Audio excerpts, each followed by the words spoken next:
we're getting both arrays. So we've got both at 25 dB gain, and we've got the A-Type8 in the middle in here, which is the second order 8-channel ambisonic microphone. So that's capturing everything. And then we've got the spaced array. So there's left and right at the front, left surround, right surround at the back, left height, front, right height, front, rear, left height, and right back height. So you've got 4 angled essentially. The ear level ones are getting the surround that will go into the left and right surround speakers. And the height speakers are going to get fed directly with the ones that are angled upwards.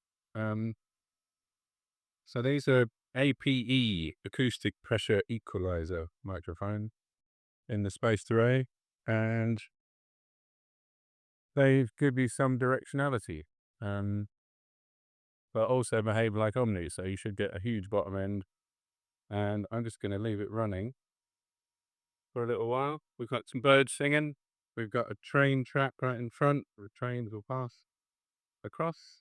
We've got Stansted Airport behind us, so you'll get some airplane action as well. Plus the bird song, and there were some red kites in the sky, who make a bit of noise now and again. It's a beautiful day. I'll leave it running, and we'll capture some interesting audio.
there's a good few minutes of recording. Should give you an idea of the difference in sound between the two capture methods. I'm interested to see how the noise floor compares. So the space array omnis are quiet as a general rule, and they'll have more low frequency extension.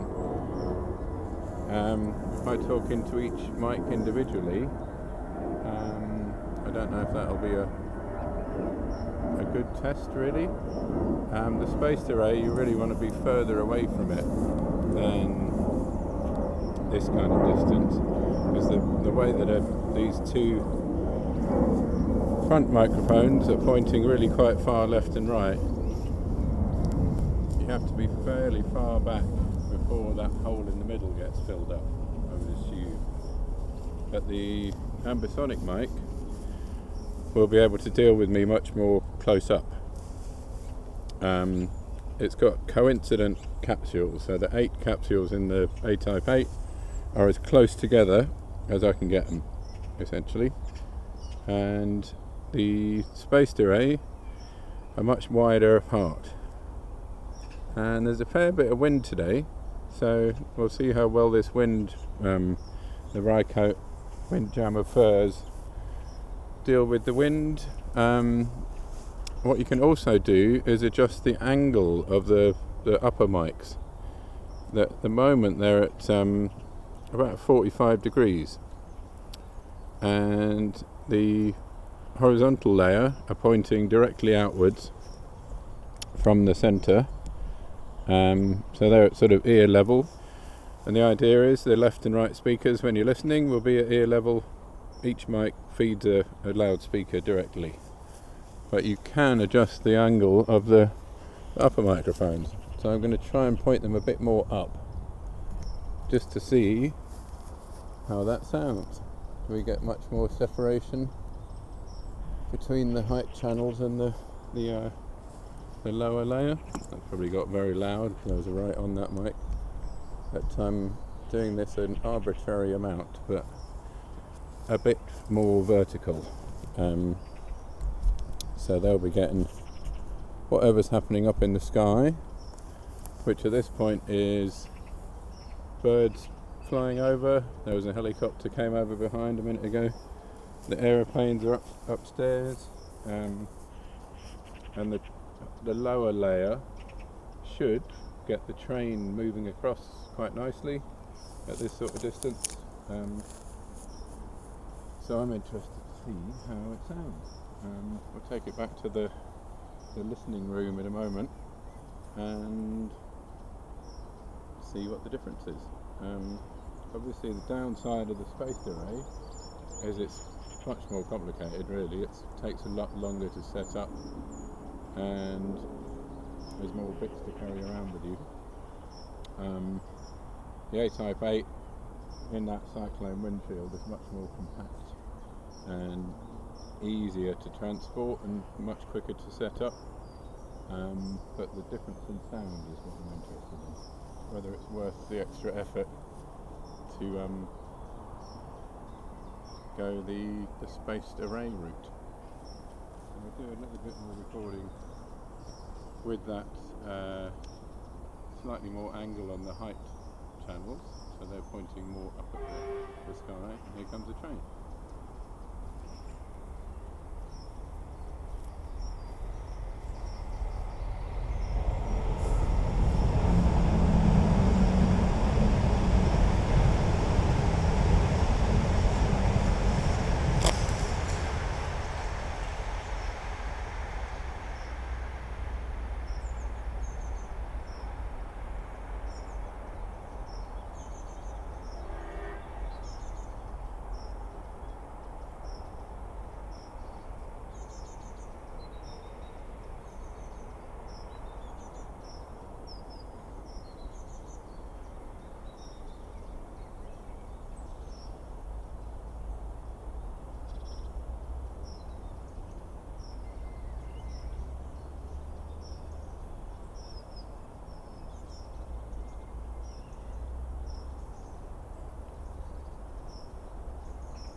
So you can see there is a bit of movement in the halves of the arrays.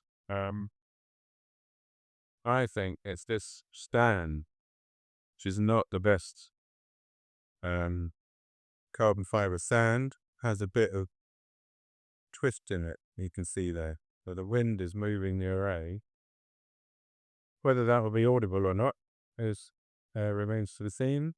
But I think a dirtier, more expensive stand, it probably do a better job of keeping it stiffer. And the arms themselves are 10mm carbon fiber with 3/8 of an inch threads on either end. So they're lightweight and very stiff and strong, and can't be doing their job quite well. But the stand itself is a bit flimsy, I think.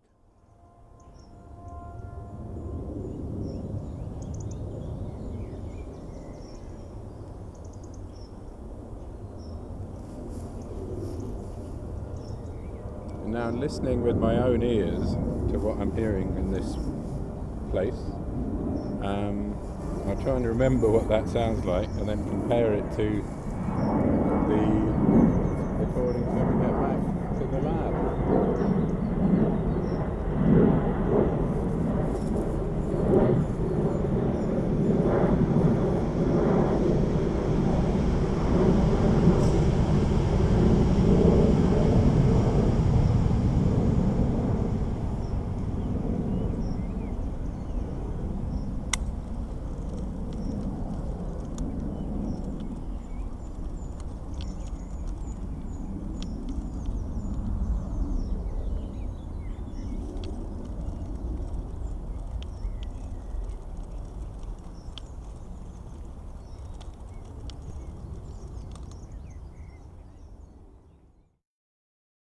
So I'm going to have a little close-up look at the array so you can see what's going on. So we've got a Brycoat In7HG shock mount on each one. Carbon fiber arm with 2 bits of Velcro to keep the cable tidy. That's a Manfrotto dado ball in the middle, which can be set up in various different ways.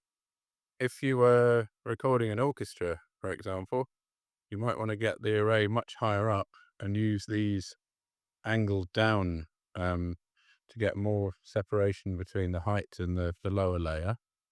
And in a traditional kind of deca tree style, you might be more like 10 feet up in the air. And in that case, you'd need to use these lower holes to get the lower lower layer pointing downwards at the front row of the orchestra. That's kind of where the inspiration for these mics came from, to a degree. The M50 Neumann microphone, which has been used for 70 years on orchestral recordings in deca trees. They are a perspex ball with the capsule set into it inside the microphone. And that is the inspiration for this mic. If I can get it off while holding a phone, and there it is. So that's the omnidirectional microphone capsule in the middle there. And then you've got a 60mm perspex ball, acrylic ball, with the mic capsule set into it. The idea being that sound waves above a certain frequency will be reflected off the back of the ball and the sides, but below a certain cutoff frequency, they will diffract around the ball quite happily. So this one has got no wind shielding now. There's probably a mess of a sound. I'm probably being picked up on the A-Type8 mic fairly clearly already. So that's a BBG Brycoat again windshield, and I've got a bunch of heat shrink on the XLR so that it clips into the mount nicely. So that's shock mounted on these little rubber guys here, and windshielded by the BBG. And that's about it. It plugs into a 8-way snake cable. that comes down and breaks out into 8 XLRs. I'm recording with a Zoom F8 today. I've got 2 Zoom F8s here. The A-Type 8 has a similar kind of cable. I was going to bring my Mix Pre sound devices recorder, but I've had lots of trouble with it recently. So I find Zoom are a bit more solid and reliable, really. So there it is. We've got 2 great sounding mic arrays, but different. How you describe the differences would be quite interesting to me. Spaced arrays are described as being spacious sounding, which kind of makes sense. But in a reverberant, diffuse environment, they'll capture the reverb of a room better. So this might not be the perfect situation for them, but it'll be interesting to see how they sound. So that's it for me.